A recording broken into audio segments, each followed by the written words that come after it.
All right, Shalom, Shalom. I'm the brother Sakaya. Likewise. We're coming from the Gym Escapolon Church. And before we get started with this lesson, we're going to give our honor and glory unto Yahweh, Ba'ashem, Yahushua, Ba'ashem, Kakodash. Double honors to our apostles and elders, great millstone. And peace, love, and salutations to your hopeful lesson pushing the truth, okay? And as you can see, through the spirit and power of Yahweh Ba'ashem Yahushua, we're back at it with another lesson. Right here is our part 2 of the Hebrew, okay? So part 2, as you can see right here, the brother beautifully, put down. And, you got anything you want to? Yeah, so, of course, we have the part 1 done. I believe it was from, what was it? I believe it was the first 8 letters of the Hebrew alphabet. And this video is dealing with the second set of 8 letters of the Hebrew alphabet. All right. Of course, as the brothers already given glory to, but we can always give a tad bit more. All right. Now this is brought to you through the power of Yahweh and Yahushua. All right. Yahweh being the name of the Heavenly Father, and Yahushua being the name of the only begotten Son. All right. Okay. The King of Israel. All right. So we can jump right into it. So as you can see here, we have both the, before that, I wanted to get the prologue of Sirach to show you what the importance behind going into the Hebrew to get proper edification concerning the scriptures, the prophecies, and the prophets. So before that, let's jump into this prologue. All right, so this is the prologue of Sirach, otherwise known as Ecclesiasticus, in the Apocrypha book, which is a part of the original Bible. So it says, "Wherefore let me entreat you to read it with favor and attention, and to pardon us, wherein we may seem to come short of some words, which we have labored to interpret. For the same things uttered in Hebrew and translated into another tongue have not the same force in them. And not only these things, but the law itself and the prophets and the rest of the books have no small difference when they are spoken in their own languages." All right. So understanding that in order to get the proper edification concerning the Bible, you have to go into the languages in which they were written in. All right. So, primarily in Hebrew, but also in Greek. You also have to be familiar with the Latin, okay, and the history of the different translations as well, depending on what translated book that you're reading, All right, so we can jump right into it. You can list them all out, and then we'll break it down. All right, right here in the Paleo Hebrew, okay, you have Ta. All right, it's a big, circle with an S, okay. You have Ta, all right, and it's down here it's Tat, all right, meaning clay or to store, all right. And as you can see, the brother put the connector marks right here, which is Ta, but if you put it together, it's Tat, okay. So Ta, all right. Let's run through them all first, just so they can get familiarized, and then we'll break them. All right, bet. So you have Ta. You have Yah, you have Ka, then right here you have La, okay? Down here you have Ma, then you have Na, then you have Sa, then you have I, okay? Right. Now we're gonna, give you the breakdown. I know the brother put the characters. Also, he had the Assyrian at the bottom, right. Okay? Along with, the connector marks and things of that nature. Now, I'm going to let you get that part. Right. All right. Wada. Now, I wanted to touch up on them individually because, dealing with the Paleo Hebrew, all right, you have correlations with life, may I say, or you have correlation with symbolism in your everyday life, which is the origin behind certain of these Paleo Hebrew characters. All right. So, dealing with the Paleo of Ta, all right, you have Ta as the brother he's already listed out, which means clay or to store. which this is supposed to represent, if I'm not mistaken, a basket. All right, or something of a vessel of storage, if I'm not mistaken. And this is it in the Assyrian form. All right. You also have Yah. All right. Now Yah comes from what? All right. It means what?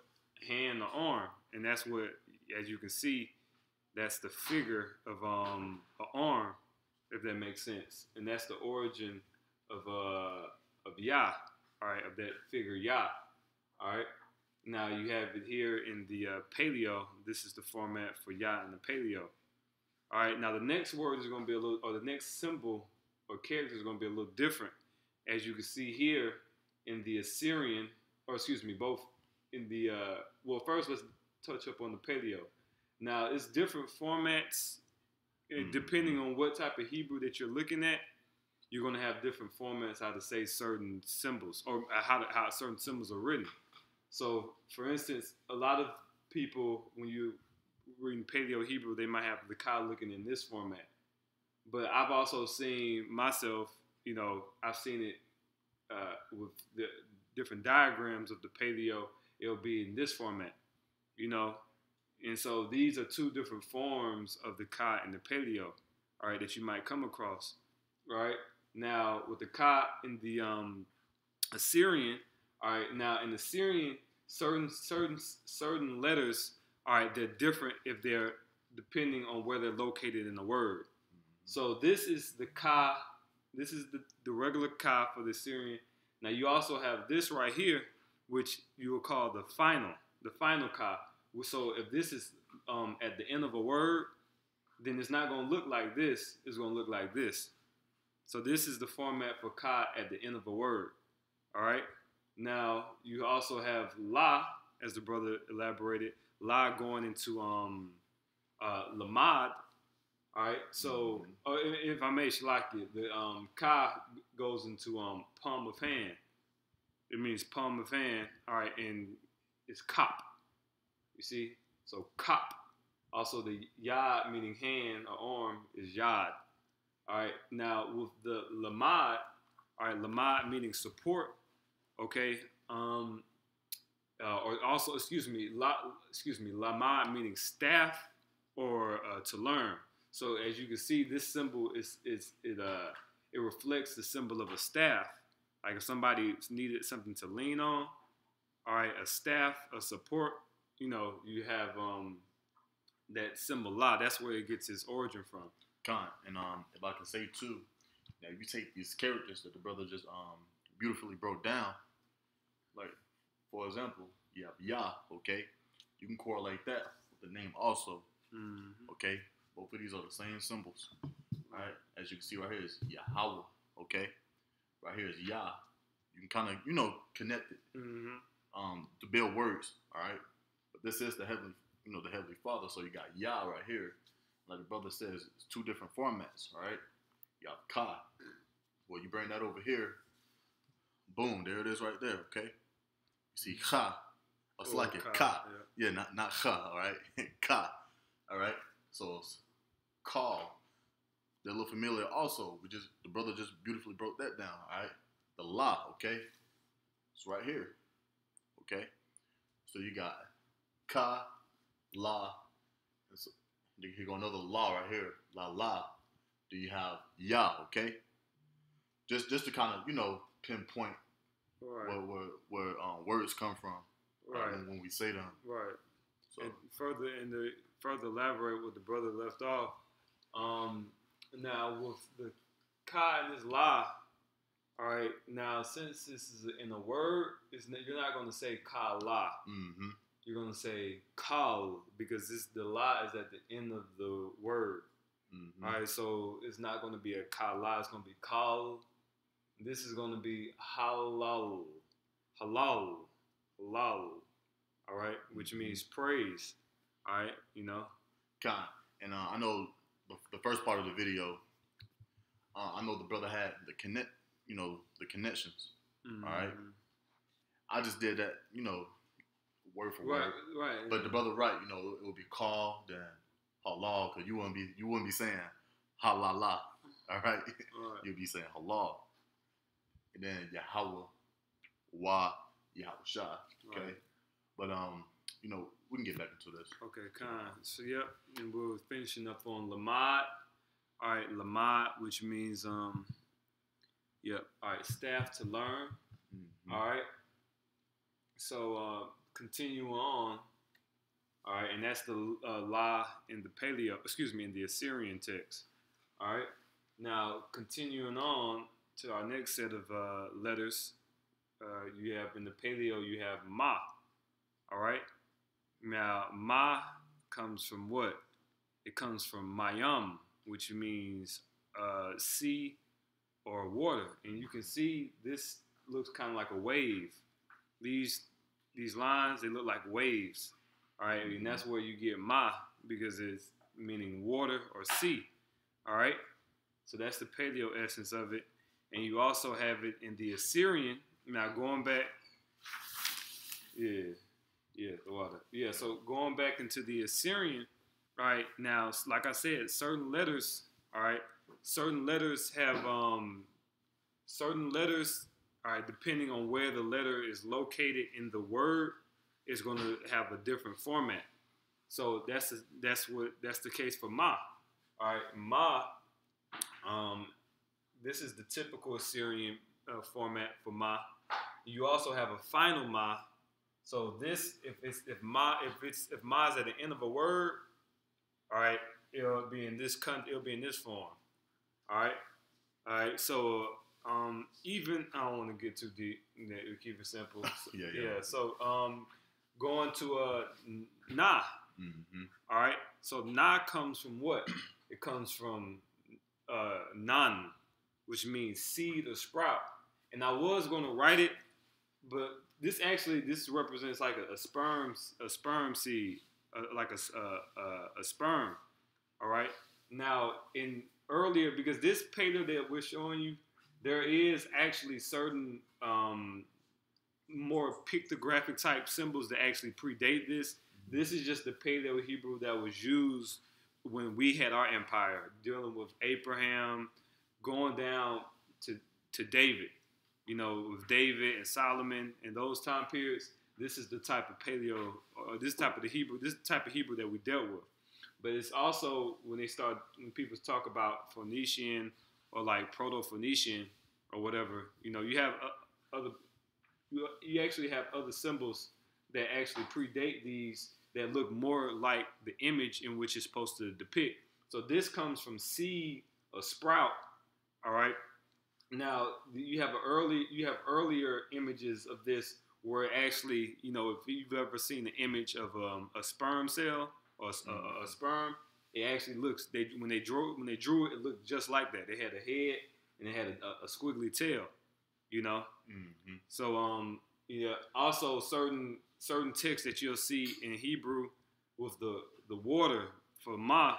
There, instead of having this, it would just be a bunch of lines, which represents like waves, So, and you'll get familiar with that, touching up and dealing with different sources and seeing different, pieces of archaeology.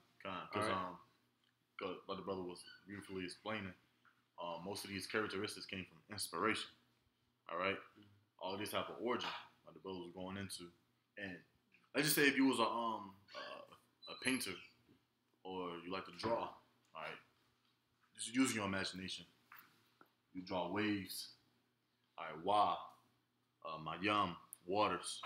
Just like when a kid draw, like a beach or a house with a beach. But they start with squiggly lines. I'm gonna do it on camera. Basically, a bunch of W's put together. Okay. Mm-hmm. That symbolizes the waves, which is water. Okay. And How do you remember this? Ma, they look similar. Ma has an extra V, so to speak, okay? But just like this, it has an extra wave or V, whatever you want to call it, the best to help you out. But it has an extra symbol. There's an extra little squiggle, extra little squiggle. So, yeah, like the brother was saying, you got the Ma, Na, and next we have We have Sa. Sa. All right. So this Sa, which Sa comes from Samat, which means support. All right. Now the origin of that is as if you have, like, for instance, you have a military banner in the ancient world. This a flag in the ancient world wasn't the same as like an American flag that you see today. It will be a staff or a stick in the middle of the flag, and then it'll be the flag hanging on the front of that stick. So that way, when they march with it, it can, like, the whole image could be seen. So that's where that samat comes from. Essentially, like a staff supporting a flag or a banner. All right. So going into support. All right. So that's support, and this is the this is the Assyrian form of it, and this is the Assyrian form of it. All right, and we also have I. All right, so we have I right here. So obviously you kind of can get the picture. I coming from ayan, which means eye, like the eyeball, and so it's simply a circle. You know, in some images you'll see where it'll be a circle and a dot in the middle. You know, which is ayan, all right, which means eye. All right, and you also have this is the Assyrian form of it. All right, meaning eye. You know. And basically, man, brother did a good job. Okay, you know, iron sharpeneth iron. Okay, we all grow as we continue. But yeah, that was your pie, a beautiful breakdown of the part 2 video. So we're just gonna do this, go through it one more time. Right here you have ta, okay. Then you have ya, all right. Then you have ka. Then you have la, all right. You have ma, na, all right, sa, then I. So that right there is the part 2 video. You know, Lord willing, it was edified to you, brothers and sisters out there that sincerely believe. And any last remarks? Yep. Lord willing, it was edifying. Man. Yeah, but the thing is with Hebrew and like learning anything, you know, you want to be trying to make sure they can see the characters. Yeah, there we go. But anything, you want to be repetitious. You know, you want to be consistent and repetitious. You know, everybody has that certain measure and lot in their talents and their gifts. But in order to be successful in anything, you want to have some form of repetition. You know, don't just watch the video, actually write the characters down. All right?